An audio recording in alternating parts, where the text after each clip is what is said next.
Hey there, folks. Welcome to the edition of Stranger in a Southern Land. I, of course, am your host, Jake Manning. Today on the program, I speak with Lauren from Dennis Vineyards, which is just outside of Albemarle, North Carolina. Albemarle is kind of one of the trickier towns to say in North Carolina, but just look it up on a map, and you should look it up on a map just so you go to Dennis Vineyards, which fantastic story, you know, as far as like vineyards go. Sometimes I get a little worried when I sit down and talk with somebody who runs a vineyard or a winery. I'm like, I don't know if I'm going to get a whole lot of information out of this interview, but Lauren had all kinds of information and great stories about how Dennis Vineyards came to be. I guess at one point in time, there was just some winemaker, you know, grandfather that she had would just donate communion wine, but everybody loved the taste of communion wine and they wanted to buy bottles of wine, and that's basically how it all started. And then it turns out that the wine that her grandfather was making was quite possibly one of the healthiest wines you could drink. So they've built this family business out of just something they just did. And it's very fascinating, very interesting, and it was wonderful talking to Lauren, you know, the youngest generation of people in this family that are involved in it. It really is a family business. You know, the mother's working there, and Lauren even got her man now working in the business. So it's really a family business from top to bottom, between the rentals of their wine tasting area as well as their wedding reception area. There's always a member of the Dennis family there and available, and you have access to. So that's something that they try to do and make it a very big family business. And the family pulls together and they've created this fantastic wine, which is actually an elixir. It's a kind of a cure-all, as Lauren explains. So a lot of interesting stories of why you should be drinking Dennis Vineyard wines. So Can't wait to present this podcast to you today, but I do want to give you a couple of dates right now since I've got your attention. I got your ears open. You got your earbuds on. I just want to let you guys know, hey, come out to a couple of shows. I got some stuff coming up, most specifically this weekend.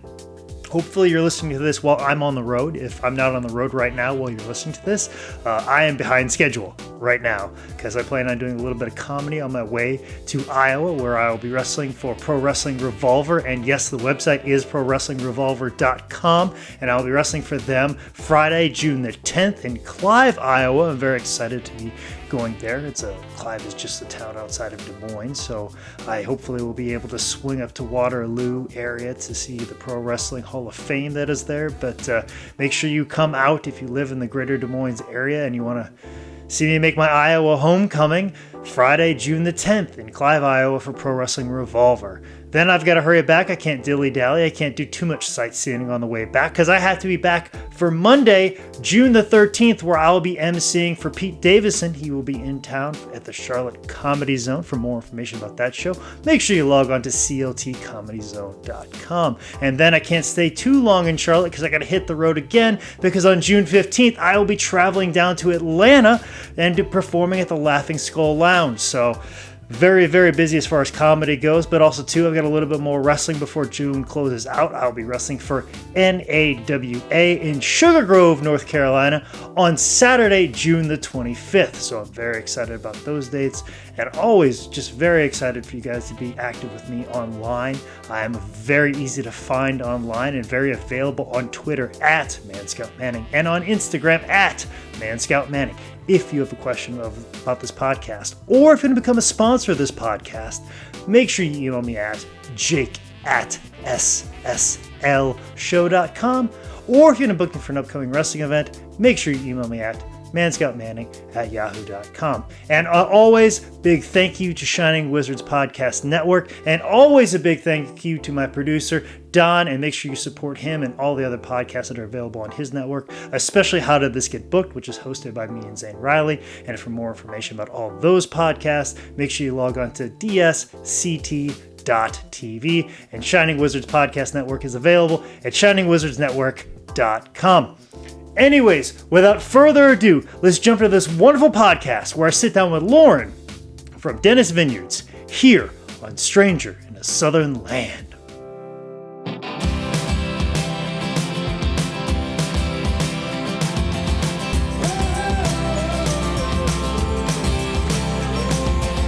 And it's Lauren Hutchins. Okay. Yes. I didn't know if there was something funky going on, because it's the simplest names that always give me the problem. Yep. So, I mean, we're just going to have a conversation. Yep.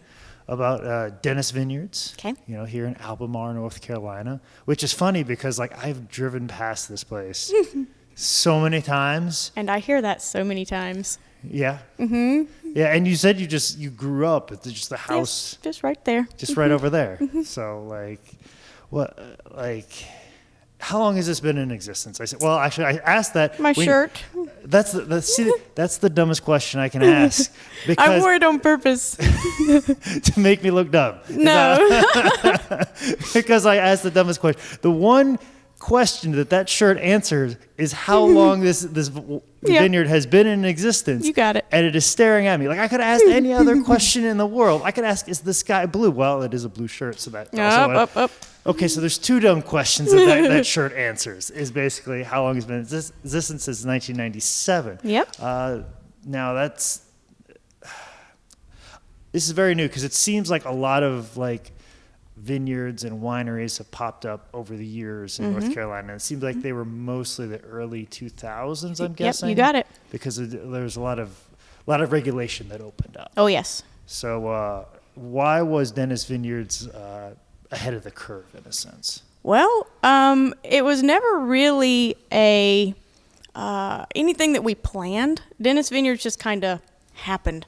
My grandfather is the one that started everything. Okay. And he really just grew up with a love of wine, and as he got older, he actually became disabled in his old age, and he just started fiddling with wine making and found out he could do it, and he could do it quite well. Fiddling with wine making, like there are all kinds of things, and we are in North Carolina. I can see him fiddling with moonshine. No, fiddling with wine as well, yeah. In the basement.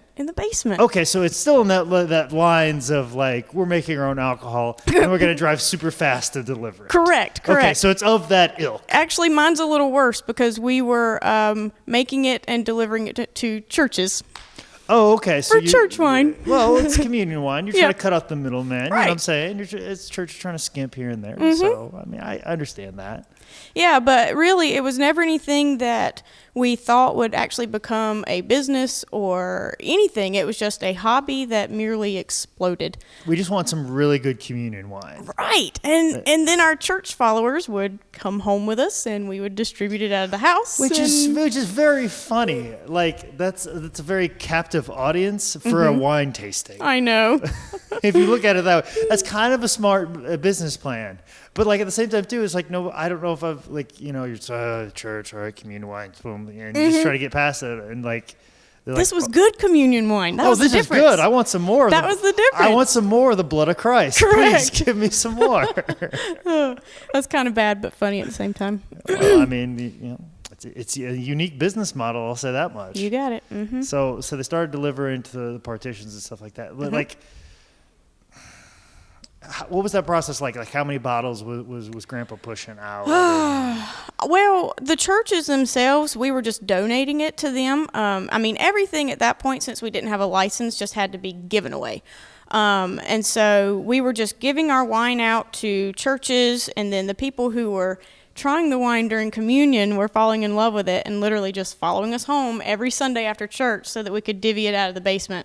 And it was those people who kept coming back over and over and over again. They're the ones that kind of convinced us to, hey, go ahead, get your license, do the things you need to do so that we can pay you for this product. We're tired of just taking it. And that's kind of what got us started. It was just people saying, hey, I feel guilty taking it all the time. Make some money.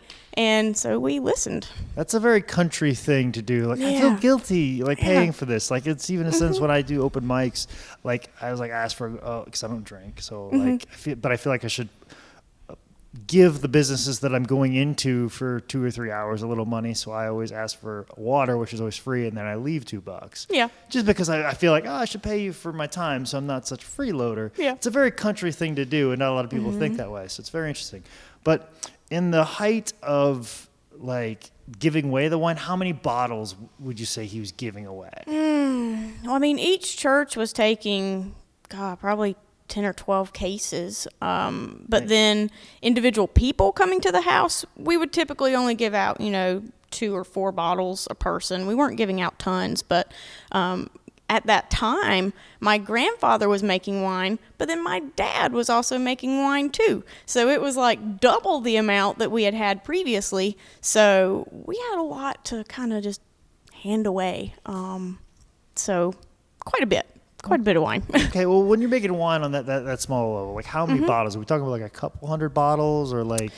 We used carboys, which I'm honestly not sure how many bottles those will produce.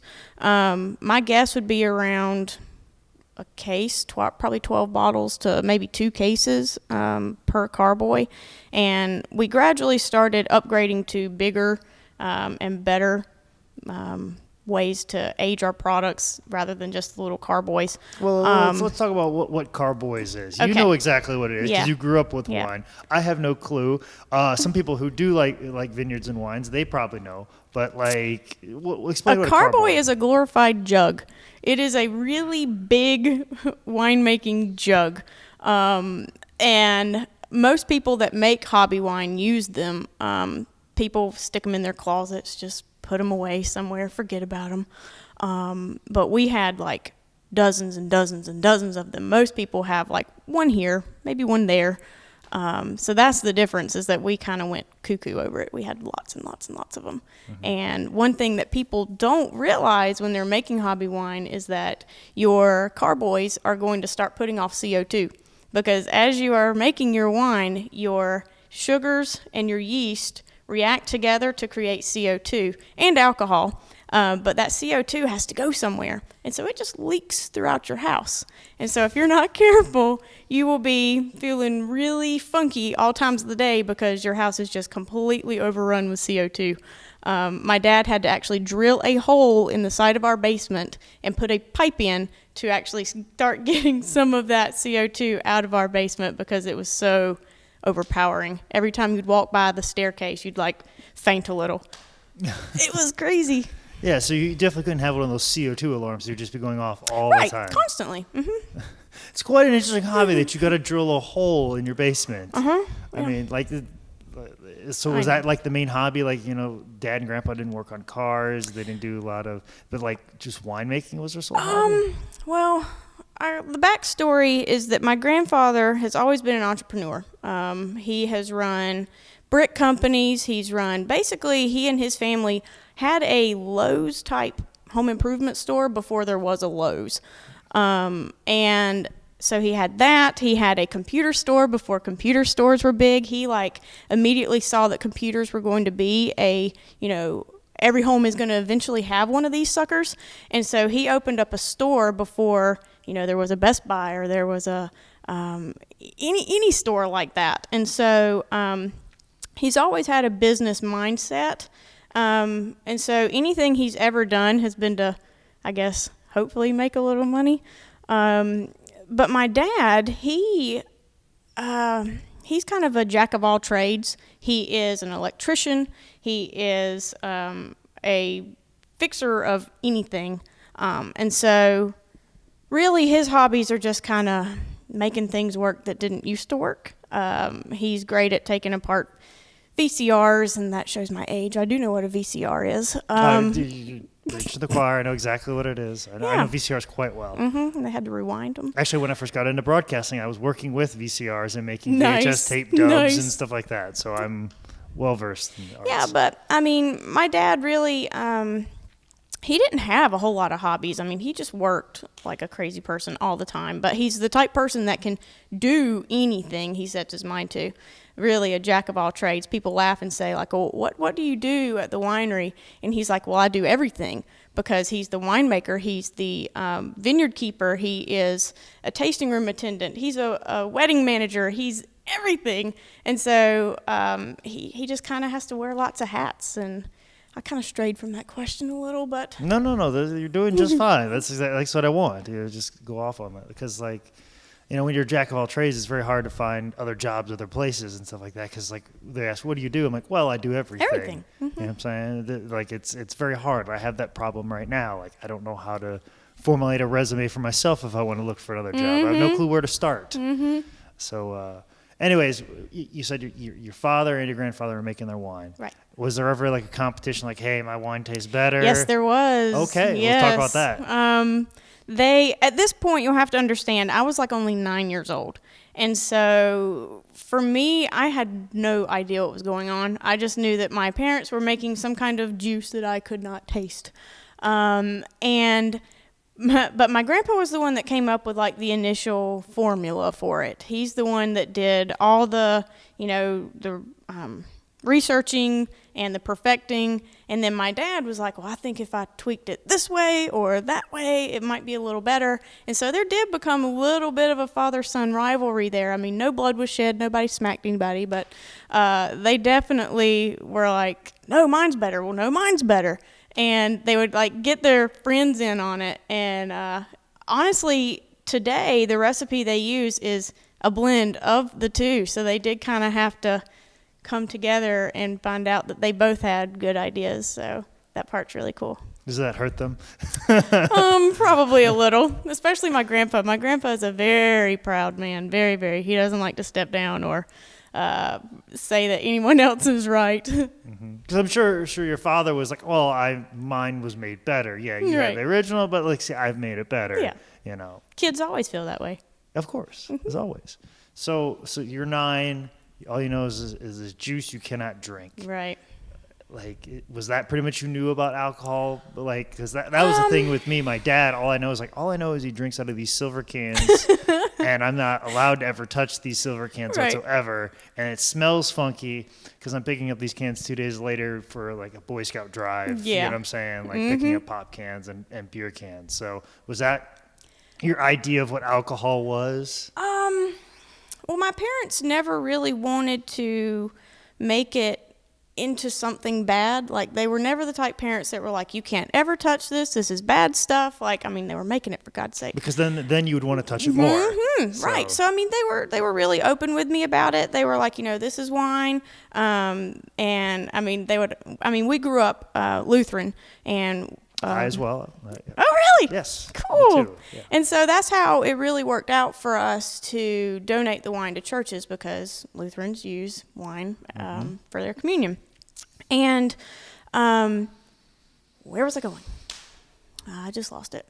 Oh, yeah. And so my mother would always tell me, that it is a good drink to drink. It's a healthy drink. Jesus' first miracle was turning water into wine. She's like, and so it's a very beneficial thing. It's a good drink. She's like, but you have to be old enough to enjoy it. That being said, I probably did try it when I was 10 or 11, was the first time they let me taste it, because they never really wanted me to sneak off and do it. They were the ones that wanted to say, hey, this is what it tastes like, knowing that at 10 or 11 I would say, oh, yuck. And I did. But after, 5, 6, or 7 of those ooh yucks, you go, this isn't too bad. But it was really interesting growing up this way, because I've always had a little bit more of a respect for the drink than some of my friends, because they were told, you can't have this. And so the minute they got away from mom and dad, of course, they had it, and they had it in excess. So, yep, that was me. That was yeah. That was definitely the path I went down the road. But like you said, it's something your family's making. It's their hobby. It's around you all the time. So, like, obviously, you have a relationship with it before you actually have an intimate relationship with it. Right. So, like, you said you got a taste of it when you were like 12 and stuff like that. It was just like, hey, well, might as well let her have a drink of it and then go that route. Yeah. So. And growing up Lutheran, I really can't recall what age we went through confirmation. Do you remember confirmation? I think it was like sophomore in high school, I want to say. Okay, I feel like mine was maybe a little earlier. So, I think we might be thinking of two things, maybe. Because some people are different. I know some people it's like 13. Because our confirmation, 16. I know our confirmation was earlier than my mom really wanted, because there were some things that came up during the class that my mom was like, I don't want to tell my daughter about that yet. Confirmation is basically, for anybody who does not know, is where you go through these classes as a Lutheran, and it basically makes you like a member of the church at that point. And you can actively participate in the real communion, not the grape juice and goldfish crackers. And so they make a big deal out of it when like the class graduates. Yeah, it's like a whole ceremony. Like right. I went through it when I was 16. And there was. I really feel like I was 12. There was something before though that we did in our church that would have been about the time that you're probably talking about. There was like 2 stages in my church at being Lutheran, but when we finally were allowed to actually have the full-on wine and take communion, it was 16 for us. Yeah. Maybe because our town was full of a lot of kids that were drinking in high school, so they were trying to delay that as much as possible, probably. But yeah, it's like it's weird, and especially the fact that like you have this relationship with wine already, and it also comes back to even like your grandparents, taking wine. But it's like it's weird in the Lutheran Church that it's like a whole ceremony. It's like, it's a big deal. Now you get to drink wine at 16, like and like. It's just very odd that it's in the Lutheran religion. I don't know. I don't think Catholics do that. I'm not sure. But it's like basically Lutheran. It's just a whole ceremony. Like this is the first time you're allowed to drink, and everybody's okay with it. Right. And it is far younger than what the legal limit is, legal age. Yeah, and I'll have to tell you why I brought this up. It's really quite funny yet embarrassing. My first communion, I mean, like you said, it's a big deal. Like, I mean, you've gone through these classes, you're finally a member of the church. And so I'm sitting up there, getting ready to take communion with all sorts of kids my same age. And I was the only one up there who had ever tasted wine before. And I mean, let alone this was my parents' wine. And so I know exactly what it tastes like. And so when the pastor was going around, giving us each our little thimble of the blood of Christ, all my friends took like one tiny little sip of it, and all were like, "Oh gosh, this is terrible!" Oh God, and scooted it away.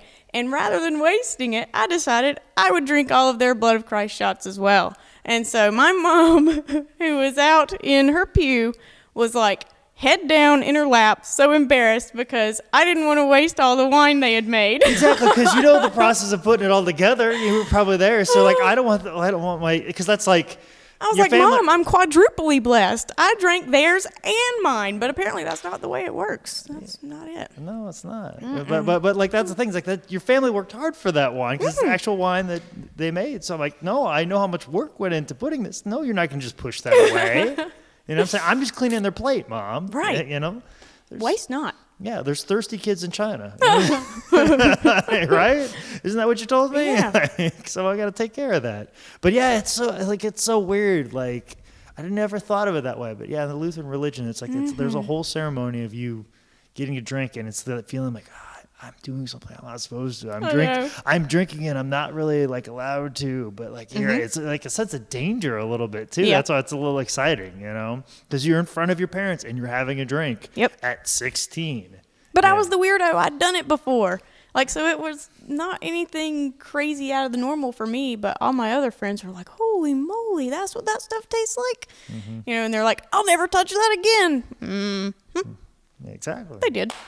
Of course. They did. That's what it always circles back around. We come around to it, but you touch on something about like your parents said, like wine's something we make and it's healthy for you. What were some of the health benefits they talk about wine? Because as somebody that works out, takes care of his body a lot, I'm trying, but I don't drink a whole lot. But I love alcohol. Like I love drinking, but there's a certain point where like I don't want too much. Sugars and stuff like that, so I always watch out for that. But like a lot of guys that I know that work out a lot, they drink wine. Yeah. And I've never sat down and talked to them like, why do you do that and not drink like whiskey or bourbon or the other thing? So what are the health benefits? Well, I'm actually really glad that you brought that up because back when we were in the really, really early stages, I think we had just gotten our winery license to actually, produce it and sell it. And we sent our red muscadine, it's called Noble. We sent that one off to Cornell University to have it sampled for its health benefits. One in particular that they look for is a chemical called resveratrol. It's commonly found in grapes. Muscadine's actually more than any other grape that they've ever found. But when we had it sampled, it came back third highest out of any wine they had ever sampled in all of their years of testing wines. And the only two that were ahead of us were actually from little hobby winemakers that did not have licenses. So ours was the first one to like hit the market as being basically the most healthy purchasable wine out there. Yeah, and you gave me that look being like, oh, how the heck does everybody not know that? Truthfully, part of the reason is because at the time we were tiny. I mean, we were still making wine out of the basement. Yes, we had a license to sell it, but we were still just teeny tiny. You didn't have this facility. No, Lord. We had a garage-looking thing. It was tiny. But that was part of the reason. And basically, when Cornell released that information through their like email subscriber list and things like that, people went bonkers. People were calling us from all over the country wanting that particular wine, and we didn't have any permits to ship. We didn't have shipper boxes. I mean, we had nothing. And so I kind of laugh now that, you know, we lost out on a lot, because we could have been really big really fast had we known what kind of can of worms we were opening up initially. So we kind of missed out on a lot of revenue there, and a big jump start for our business by not being ready for that, you know, news being released to the public. But yeah, the resveratrol that's in the Red Noble Muscadine, the only reason I can think that it's so concentrated and so good for you is because of the actual anatomy of the muscadine. And if people aren't aware, muscadines are North Carolina's native grapes. The mother vine is actually out in Manio in the Outer Banks. And there's hundreds of different types of muscadines, but the Noble is a very small, dark red grape. And the way muscadines grow is they have really, really thick, dense skins. And so people always say, you know, your nutrients are in the skins, they're in the seeds of fruits. So that's why, you know, all these places are saying, oh, well, don't juice your fruits, pulverize them. And that's because that you really want the skins and seeds in whatever you are eating or drinking. But that thickness of the skins, I think, really just helps hold on to those nutrients, where some other grapes could maybe just not have as much because their skins are so delicate and light. But the resveratrol that is in this wine helps with cholesterol problems. It helps with blood pressure. It's been known to put certain cancers in remission. I know I can't tout that too much because I'm no doctor, but I mean, I've seen it work. Like, I've literally seen this stuff work. My grandfather, I mentioned earlier that he was disabled. He actually had a really bad accident when he was probably in his 40s would be my guess. He fell off some scaffolding, and when he fell, he actually tore the base artery that feeds his brain. And so, of course, being a guy, he kind of got up, shook it off, and was like, I'm okay, you know, don't worry. And later that night, he started having seizures, like really, really terrible seizures.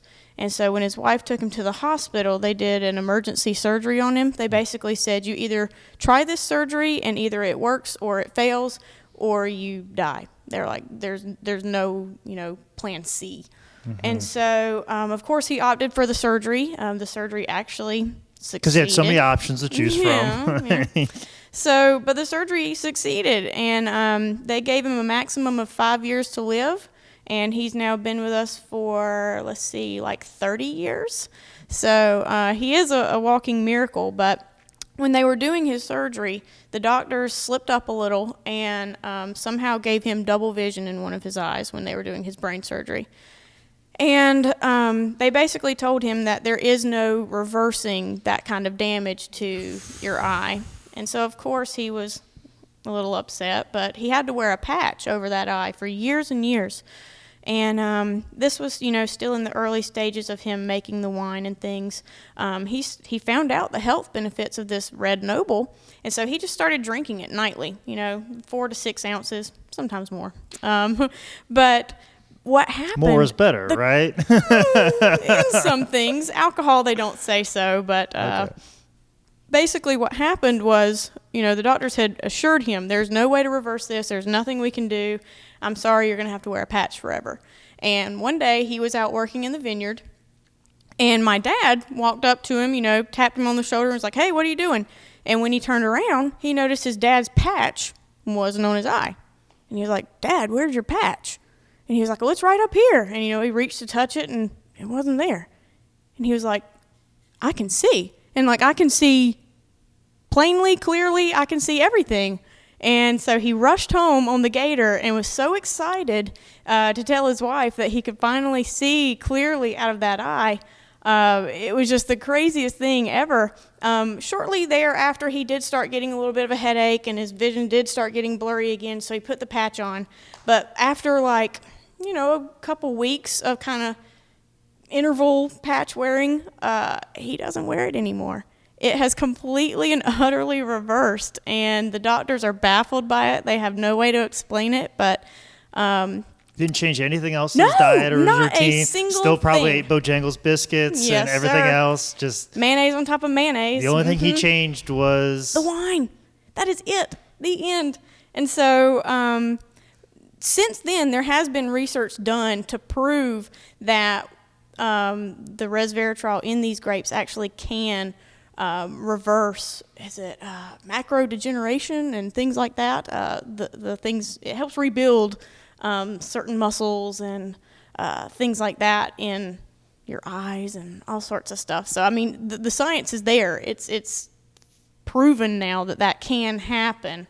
I guess you'd probably have to be the perfect candidate, though, but apparently he was. So. The alchemy had to just match up properly. I guess. I don't know. But it worked. And, people kind of giggle, but it's true. I totally believe that it was 100% the wine, because he literally changed nothing else. And doctors had told him, there ain't a dang thing we can do for you. Just wear a patch.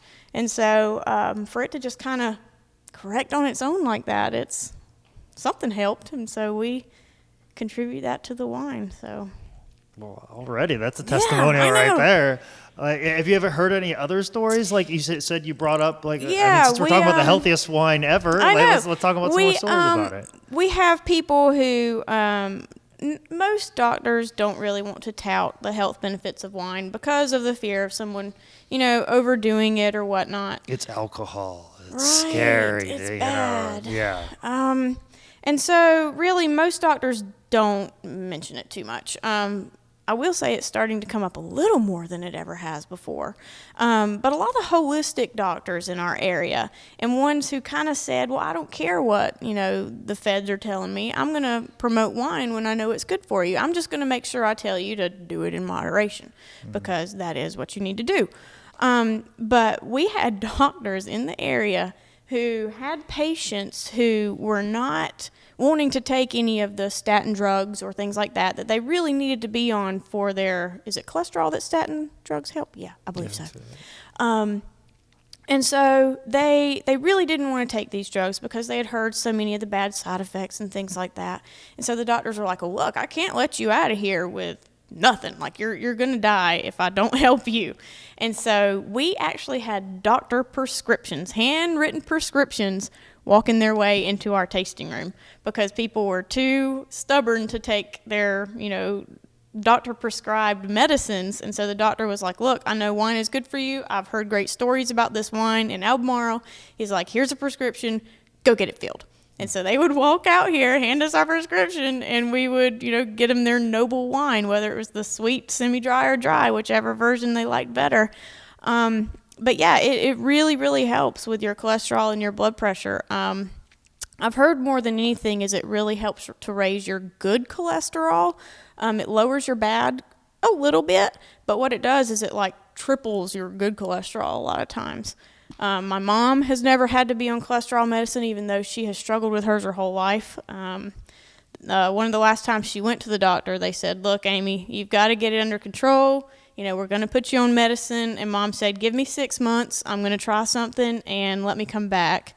And so she did 6 months of every single night, because you do treat it like a medicine, drinking this noble wine. And by the time she went back 6 months later and they did her blood work, the doctor literally came in with his jaw on the ground. And he was like, what on earth did you do? And she was like, why? Is it good or is it bad? He said, it's terrific.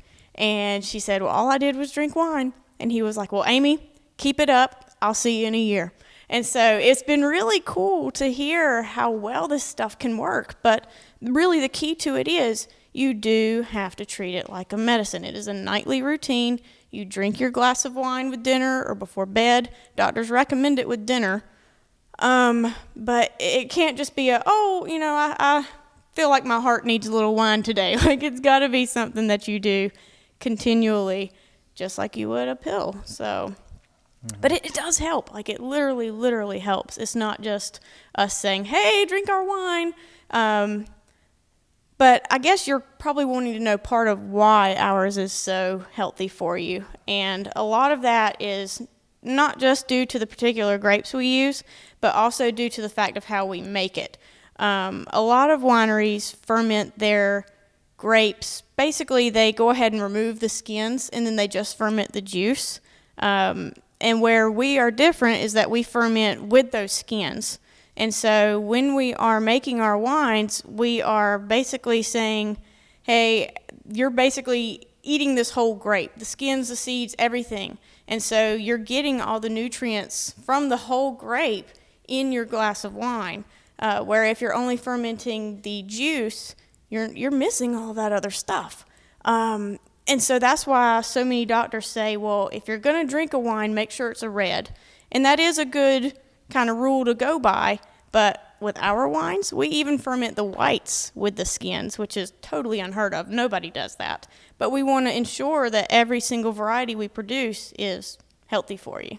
So that's what makes ours different. Well, and obviously, and also too, because of the skins, you have to be careful of the stuff you put on the grapes. Yes. You got to take into special consideration for that as well. Yeah, and so we're not considered an organic grower. I think we could probably pass the test to be an organic grower, honestly. We just haven't done so because what we do is... It's not the thing that you tout, like, we're all organic. Yeah, and that gets into another subculture of things. It does. And we just won't go there because the whole organic scene is a little sketchy. Oh, trust me. My father's a farmer. I know how it is. You can just put that label on something and it doesn't have to be. I know. You can put your cow out in a field for 14 days and then it's grass-fed. It's just annoying. And so we've never really felt the need to kind of push that because, and I mean, honestly, we don't really get asked about it too much. I've only had a handful of customers over the years say, well, are you organic? I just don't get it too often. But what we do is we do use some chemical sprays, but we use the ones that are, FDA approved, the ones that are not supposed to hurt you in any way.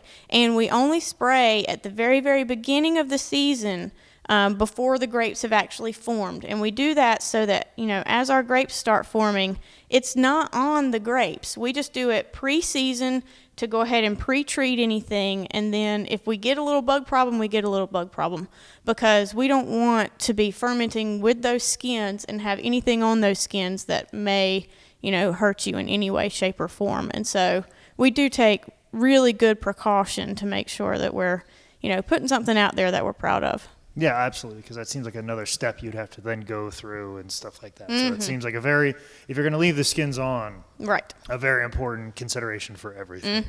So anyways, making it out of the basement, you got all this health benefits, you've got this, you said that you guys weren't technically ready because you were just kind of just making it. And that's a frustrating part because like you only get when you get a buzz going, it's very hard to get it back going again. It is. So when you had that predicament come up, like you had all this demand and no way to meet it, how did your guys' business plan change and figure out how are we going to meet the demand that comes forward? Yeah, the funny thing is you said business plan. We've always kind of tackled this as a fly by the seat of your pants kind of thing.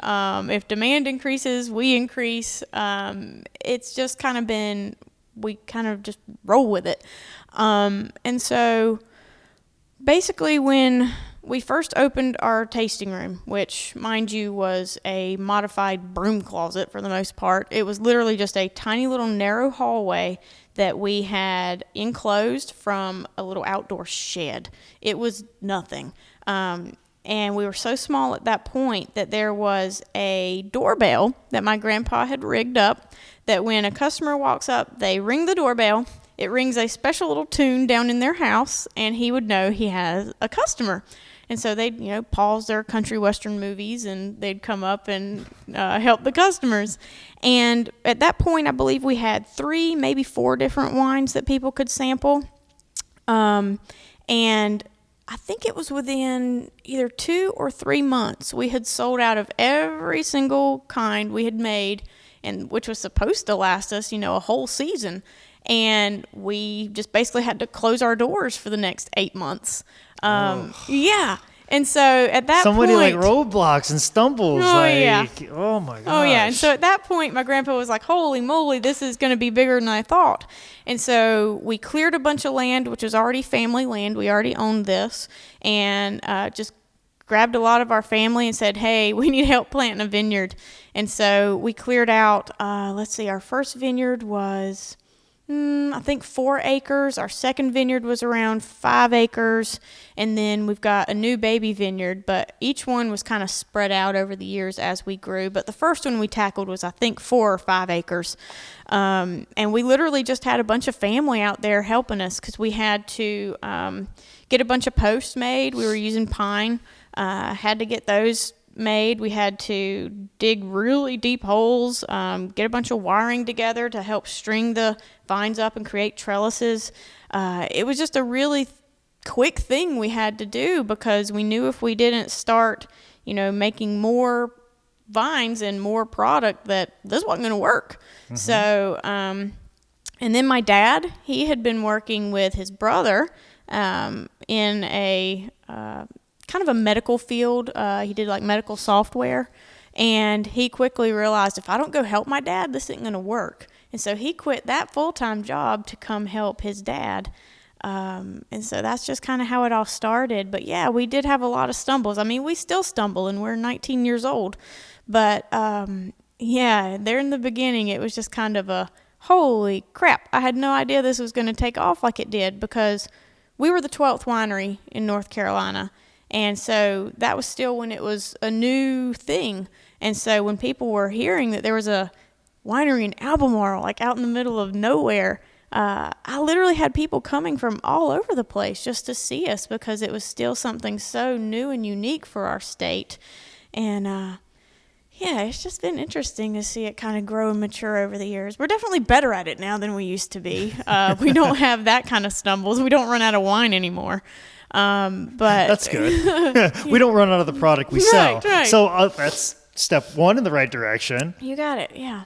So, but yeah, I mean, in the beginning it was hard, because we had no idea if it would take off, and boy, did it. It took off faster than we ever expected. So, yeah. Well, when you made that big jump of planting the 5 acres, mm-hmm. Dad had to do this now, leave the full-time job. What year was that, give or take?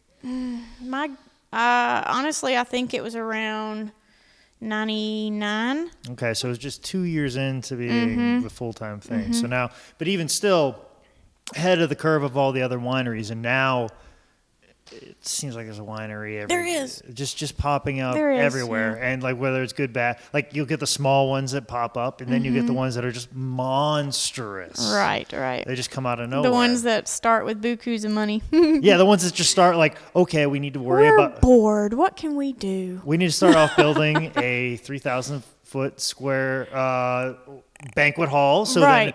so people can come and drink our wine, and we supply the wine, and we'll just make the money off the banquet hall, and then we'll make the money off the wine. Yep. Like there's a lot of them that just pop up. Yeah, and ours was just so humble. I mean, it was literally from nothing, and it was just a hobby that went out of control. And so it's a different kind of feeling here than it is at some of the really big places. Some of the big ones that you go into, you're like, wow, these rich people just got bored and needed to, have a place to chunk their money. And so it's just really different here, because you can see how we've kind of added on here, added on there. Everything has just kind of been growing as our popularity grows, and as we start getting a little more money and things like that, we just start tacking on. So, because we never thought that we would be a winery, definitely never thought we'd be a wedding venue. And so these things have just kind of been added as we feel like it's time. So rather than just throwing everything in at once and crossing our fingers. So Yeah, but like the main thing is you produce good wine. That was what you were trying to do. yep, that was the and initial then game plan. And then it was meet the demand was the next Right. issue and stuff like that. So like, just going from those steps to now like seeing every one of these like just these monstrous wineries that just have like wedding venues, like you said. Like, when did it come to the point like we need to have a big space like we're in right now? That's probably a little echoey in the microphones, maybe just a little, but like, when did it come to the decision we need to also have some sort of a storefront, a place that is like what we're in right now? Well, we really quickly realized we needed a larger tasting room. Our little narrow hallway was not working. And I think we built this tasting room. Honestly, I can't remember. I know I was in high school, but I can't remember exactly what year this building was built. My guess would be around 97, 98, 99. It was early 2000s that it was built. And so basically we built a tasting room, and we knew we wanted to hold small little functions, whether it's bridal showers, baby showers, and yes, people have baby showers at wineries. And so this little room that we're in right now was actually tiny. It was like a third this size. And so, I mean, we blew down walls about 2 years ago and expanded this because we knew we wanted to have bigger events back here. We built on a covered patio here, a gazebo, and then across the street we have a full-fledged wedding venue, which we built about 10 years ago, maybe 11, and that one has been incredible. I remember the conversation with my grandparents that we needed to build a wedding venue, and my grandpa was like, "You have got to be kidding. People get married in church." And I was like, "Papa, times are changing. Like, really, people don't get married in church that much anymore." And he was kind of reluctant, actually very reluctant, but my parents really pushed through and got the building permits and had everything built. And speaking of my dad being a, do it all himself kind of guy, fix it, he had the framework done for the building, and then basically we as a family did everything else. I bet he'd love that. I bet he thought it was like, yes, I he get to build. he was thrilled with it. I mean, because he got to really do everything exactly the way he wanted. He could be as ridiculous and anal as he wanted to be about everything. But it did turn into a little bit of it became troublesome because things needed to be done in a timely manner, and things weren't always being done in a timely manner. You got very political when you said that all of a sudden. I'm guessing there was, to say troublesome was probably the nicest thing you could say. It was, yeah, because we want to open this building, we want to make money on it. I know you want to make this special in this grand building, but because my father was the same way when they built, my parents built a dream home. They spent a lot of time, and they did not cut corners on anything. Right. They were required to have 8 inches of concrete, but they did 10, and he wanted it a certain way. Now, granted, it's not like he's building a facility that's going to end up making money. You know what I'm saying? So it's a situation of not only is grandpa fighting just the existence of this thing, your dad's fighting the existence of how it's going to exist. Who is the person pushing through both of these men? My mother. Your mother was running the show. My tiny little mother, yes. My 5-foot mother is a fiery one, and she was basically like, "Grandpa, you hush. We need this building." And Sandon, my dad, you hurry it up, because what was the issue was we already had a wedding booked. We had already booked a wedding before the venue was finished. Of course you did. Yeah. And so that's where it was like, come on, you can't keep dragging. The walls look fine. Let's keep going. And so, because, we had a deadline. We had to have the venue done by, X date, because we were having a wedding.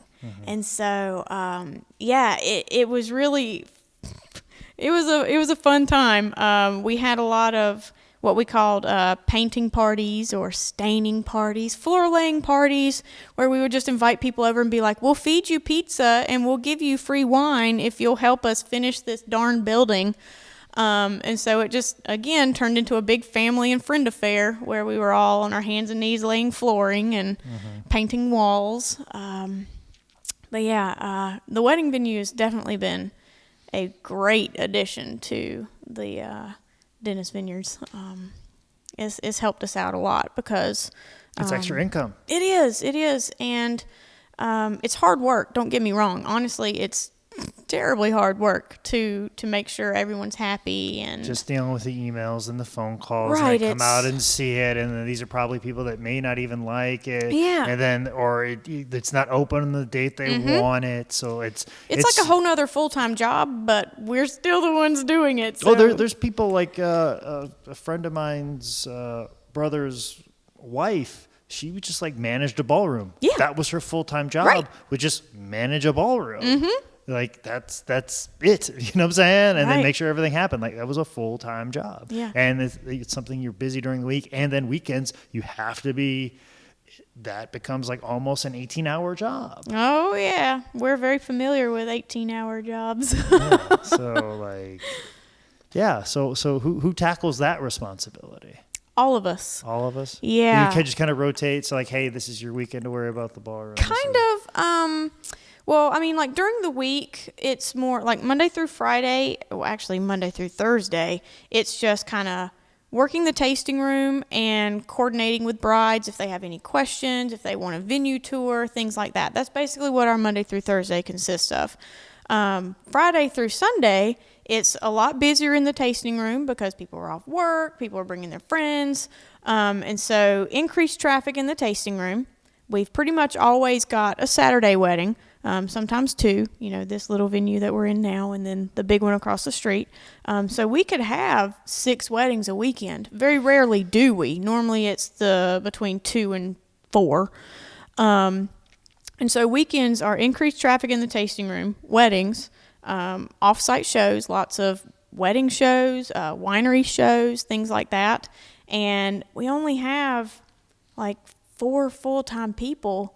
And so weekends are kind of hard for us, but we've learned to work with it and, still keep our 5-star ratings. So it's been interesting. We do bring in part-time people to help primarily in the tasting room, a little bit at weddings, but this is again where my dad's, feeling of needing to be perfect all the time comes in, because he wants to make sure that at all times at that wedding venue there is a Dennis, family member over there to help you. He doesn't want it to ever be just 2 random Joe Schmoes that he hired, off the internet. It's somebody whose name correct is on the billboard. Right, because he feels like we have a more vested interest, and we do, but he wants us over there at all times, at least one, because he feels like it's more of a sense of family that way, and he wants to make sure that the people that are over there really care to make sure that everything is, as perfect for that bride as possible. Yes, it weighs hard on us because there's only 4 Dennises that work here, but we all kind of try and share the responsibility a little, and I said we do bring in some part-time help, but primarily it's kind of our 4 shoulders that it's rested on. So lots of long nights, sometimes early mornings, and but it's all worth it. I mean, to see people smile and like our wines, or to have a bride come up afterwards and hug you and tell you it was the very best day of her life, better than she'd ever dreamed, that's so worth it. Like, it's very worth it, even though you're like, I'm about to collapse. It's very cool. Absolutely. And like I said, just a revenue stream, and then you've got you're shouldering all this responsibility between 4 family members, and we were just talking off camera that you went into you had a different plan in your life, but how did you end up circling back around to working for the family business? That one's kind of messy. Well, I went to college at Appalachian. I got my degree in graphic arts and imaging technology. And I was kind of one of those kids that always thought, well, when I get away from this family business, I'm never coming back. Because, I I hate to say forced, but I was kind of forced to work here, from, I don't know, 12 years old on. Anytime that they were overwhelmed or whatever, they would just call me and be like, hey, I need you over here. And because you're free labor, you're available. Oh, yeah. And how convenient that our house is like within sight distance of the winery. So they would just be like, get your butt over here. And I'd have to literally just run up the street and come to work. And so as a kid, I was really conflicted as to whether I liked this place or not.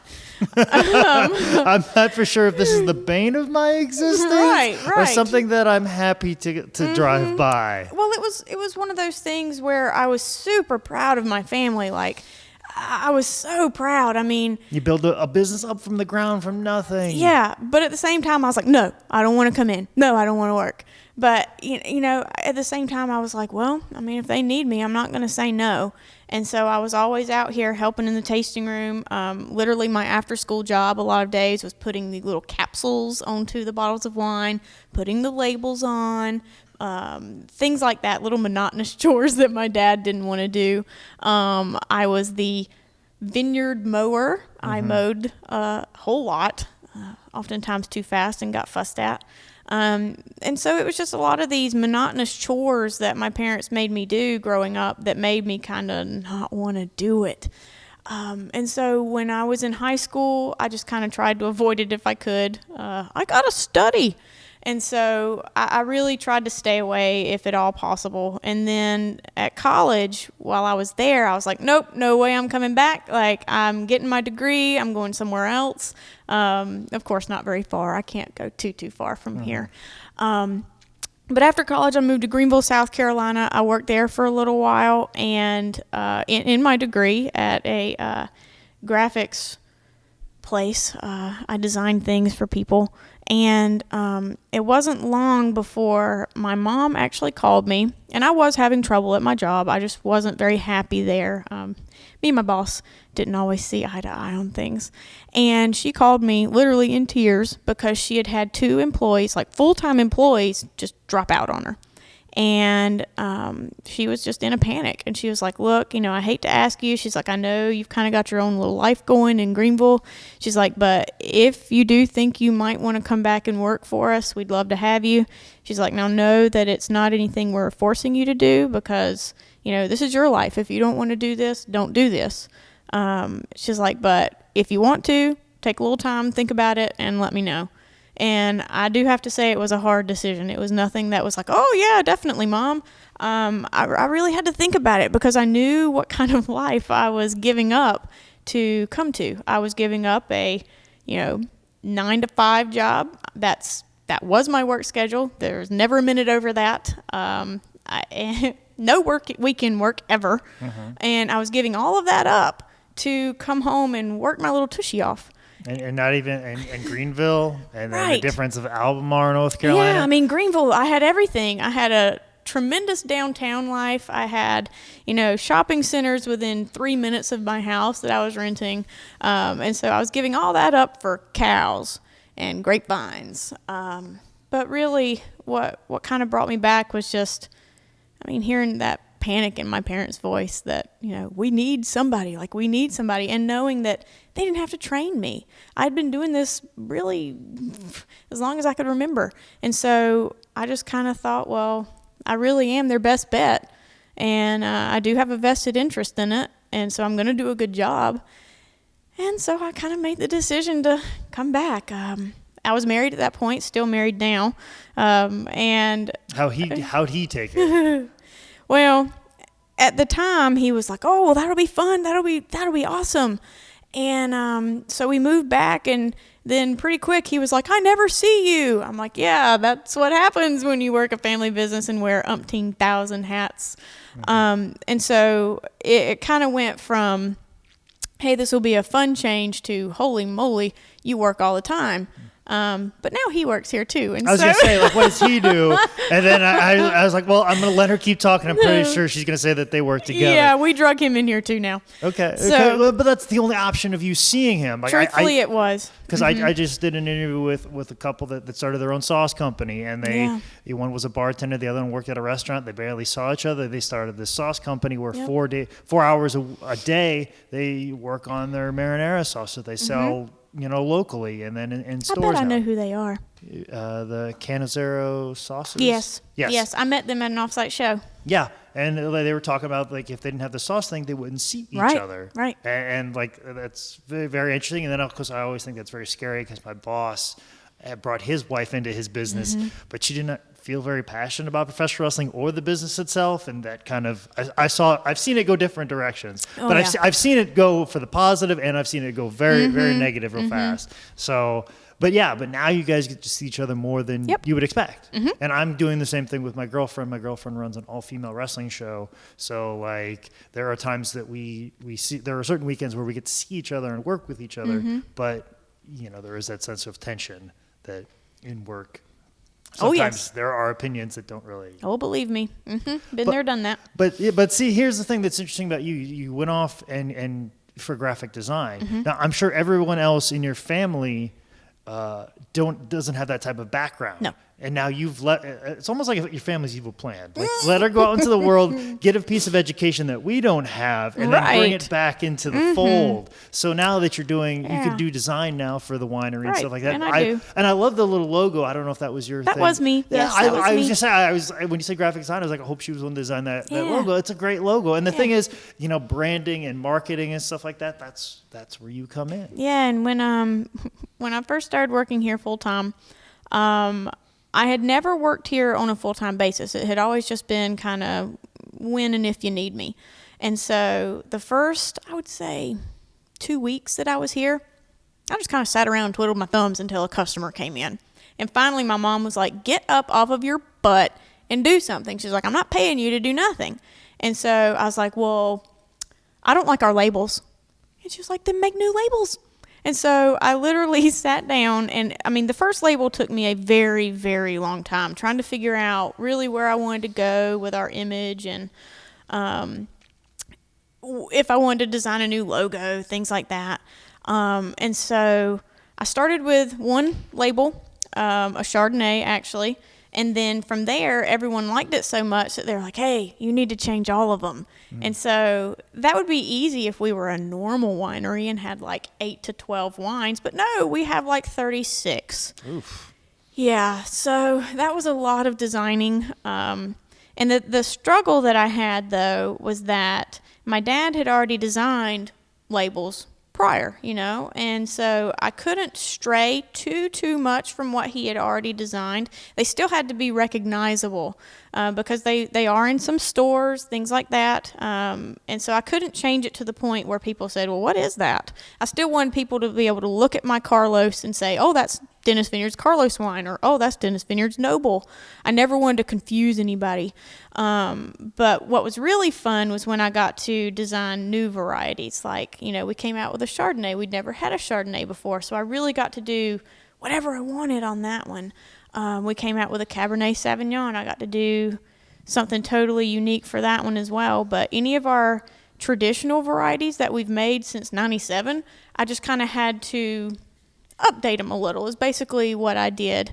But yeah, I do kind of feel like my parents were like, hey, we could use you in more ways than one. Because me and my husband, we updated the website, got it looking a lot better. We have reinforced our social media, things like that, with pretty graphics and stuff like that. All of our print ads, they look really nice now. So yeah, I've really kind of helped push it in the right direction, I think. So, yeah, it's been neat. Oh, good. Well, we're coming close to an end here. And when I talk to a lot of artists and people that have individual goals, this question is a little bit easier because the whole point of the podcast is this part right here. And I just get you comfortable enough to answer this question, honestly. But since we're talking about a business, you can answer it in the aspect of a business. But if you need to make it more personal about yourself, you can do that as well. Okay. But basically, I try and ask people about like success. I talk to people of all varying degrees of success, big, small, and in different fields. And the answer always varies. So how do you define success for Dennis Vineyards? And like I said, if you need to make it, more personal about yourself, like how do you feel like this can be successful, or how are you like, I feel like I'm a success for working for my family business. Right. Is there a dollar amount assigned to that? Is there a feeling that's assigned to that? Do you think it's something obtainable? Is it something you even think about? Right. Yes, it is something we think about. Especially now that, basically my mom, my dad, myself, my sister, and my husband all work here. My dad says, we've got all the chickens in one basket. And so, we do really find ourselves thinking a lot more about, the future of Dennis Vineyards, how we're going to continue to be successful, even become more successful.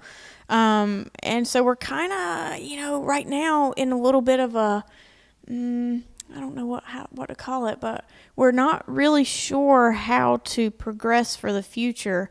We know we still want to be a winery. We know we still want to be a wedding venue. None of that's changing. We're just thinking, do we really need to make 36 wines? Is that really, how this needs to continue? Because, of those 36, not all of them are equally popular. Some of them we could easily discontinue and nobody would really miss them. And so that's one of the things that we're kind of thinking maybe we want to change, is to just dwindle down and focus on, maybe 8 or 12 that are like, this is what Dennis Vineyards is, this is what we make, this is what we are perfect at making. And I think that will help make us more successful, is if we can really kind of pinpoint where we want to be and who we want to be, rather than saying, hey, well, we make a little of this, we make a little of that, and a little of this. We really want to kind of bring it all together and say, this, selection of 8 is what makes Dennis Vineyards. But I guess what really at the end of the day would make us feel successful, and this is a struggle for us, as I've kind of talked to you about prior, is if we could find a better way to balance work and a home life, or any kind of a life for that matter. I think that's where we as a family would all be able to kind of, sigh a little bit of relief and say, we did it. Like we finally got it where we need it to be. And so I feel like that's where we would really feel successful.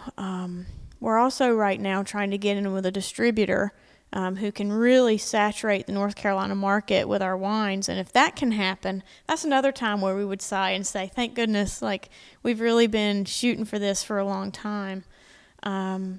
But yeah, more than anything, I think is if we could find a nice little balance of work and family life, whether that means bringing in new people and really training them to, work beside of us and have the same love and passion that we do, or whether that's, downsizing a little or what it has to be. We're not really 100% sure yet, but once we master that, I think that's where we'll say, Dennis Vineyards is successful. We feel good about it.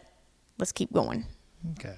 So it's basically like, let's get the product out there as many people as possible. Right. And I can take a vacation when I want. Yeah. I mean, come in, flip the switch, and it's not like, okay, we need to hurry up and do this. Yeah. A sense of frenzy needs to just take it down.